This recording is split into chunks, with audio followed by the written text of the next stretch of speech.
demokrasi adalah sistem yang paling benar, paling logis dan memang memiliki landasan objektif. Paling benar. Tetapi justru paling banyak salah kaprah dalam penerapannya. Salah kaprah itu keliru tapi tidak diketahui kalau itu keliru. Dijalani saja sebagai sesuatu yang benar. Nah, salah satu salah kaprah dalam praktik demokrasi ialah keliru memaknai dan menghayati prinsip demokrasi yang disebut majority law, asas mayoritas. Asas mayoritas selalu sudah dipersepsi dan dijalankan sebagai keharusan mutlak untuk mendahulukan kehendak suara mayoritas. Kentara itu adalah akibat kentara salah kaprah itu adalah hasil dari kerancuan istilah. Jadi ada kekeliruan yang diakibatkan karena istilah. Karena demokrasi adalah juga prosedur, prosedur penetapan hukum, law ataupun undang-undang, aturan kehidupan publik, maka langsung itu diasosiasikan atau diidentikanlah dengan kata law dalam terminologi majority law itu sendiri.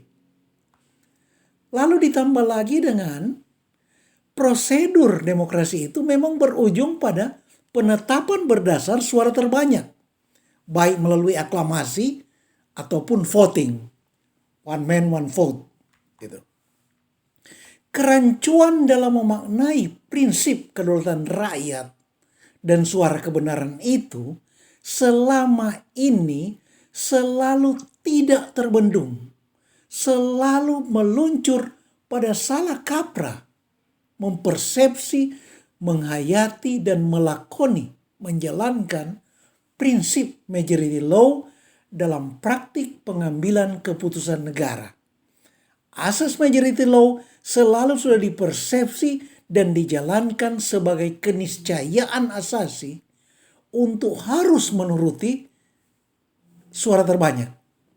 Pengambilan keputusan segera langsung digiring pada pemungutan suara, voting. Maka langsung bergeraklah lobby, menggarap sana sini, bergerilya, menjogok sana sini, agar memperbanyak dukungan, agar pasti menang dalam pemungutan suara. Bukannya sibuk mendahulukan upaya yang merumuskan usul yang paling baik, yang paling benar untuk kesejahteraan rakyat seluruhnya. Nah, asas majority law itu selalu sudah dipersepsi dan dijalankan sebagai keniscayaan asasi untuk menuruti kehendak suara mayoritas, termasuk juga dalam hal perhadapan dengan persaingan kepentingan dengan pihak minoritas, golongan minoritas dalam masyarakat, atau pula fraksi atau koalisi minoritas di parlemen. Ini salah kaprah yang sudah terlalu melantur jauh, ngawur, dan dengan akibat yang sudah terlalu parah, sangat melemahkan kualitas pengambilan keputusan negara, mengurangi kualitas kebijakan pemerintah.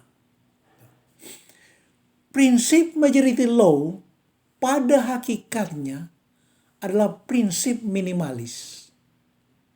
Maksudnya begini, jika tidak tercapai dukungan suara dari seluruh partisipan atau stakeholders, dan memang itu jarang, bisa 100%, memang aklamasi pun tidak boleh dipaksakan. Aklamasi yang sering terjadi justru hanya pertanda sudah terjadinya kooptasi melalui jalan intimidasi, sogok menjogok dan sebagainya. Nah, jika tidak tercapai prinsip dukungan seluruh 100%, maka suatu keputusan harus sah, walaupun yang penting dia sudah bernilai benar, usul itu, dia harus sah dengan dukungan suara yang walaupun hanya lebih satu suara atau bahkan 0,01% gitu. Nah, jadi bukan prinsip yang yang memberi dukungan sembarang rancangan keputusan, termasuk yang tidak benar, yang tidak menyejahterakan rakyat, tidak memberi kesejahteraan bagi rakyat banyak. Gitu. Juga bukan prinsip yang harus mendahulukan suara terbanyak, walau itu tidak benar. Gitu. Nah, yang sebenarnya ia harus mengutamakan usul yang paling benar. Itulah yang sebenarnya ya kebenaran. Gitu. Yang paling memenuhi kebutuhan secara seadil-adilnya. Yang paling tepat menjawab masalah, itulah yang itu. Jadi voting adalah mengenai usul-usul yang sama tingkat kebenarannya. Sama kadar kebenarannya. Sama-sama membawa kesejahteraan rakyat.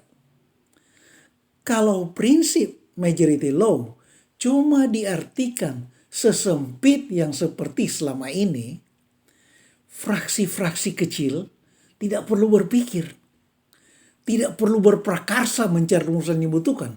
Padahal bukan tak mungkin dari mereka bisa datang usulan yang memberi kesejahteraan bagi kelompok mayoritas. Gitu. Nah, dan lagi pula, nggak bolehlah mereka nggak perlu berpikir. Karena mereka bagaimanapun udah digaji. Gaji besar dari uang rakyat. Asas majority law, kalau pengertiannya hanya soal keharusan mementingkan suara terbanyak, itu majority law tidak perlu dan tidak akan pernah dirumuskan sebagai asas dalam prosedur demokrasi. Tidak akan pernah menjadi bagian dari pranata politik yang membentuk suatu pencapaian penting dari prestasi kebudayaan makhluk berkesadaran, yaitu manusia. Itu demokrasi kan? Nah, karena dalam arti yang sesempit seperti itu, ia memang sudah merupakan kecenderungan alamiah. Sudah merupakan kecenderungan naluri primitif setiap manusia. Sebagaimana kita tidak perlu menyalakan lampu jika kita butuh adalah gelap. Untuk istirahat mata misalnya. Kita tidak perlu mengadakan terang bila yang kita butuh adalah gelap. Karena gelap adalah kondisi yang sudah tersedia.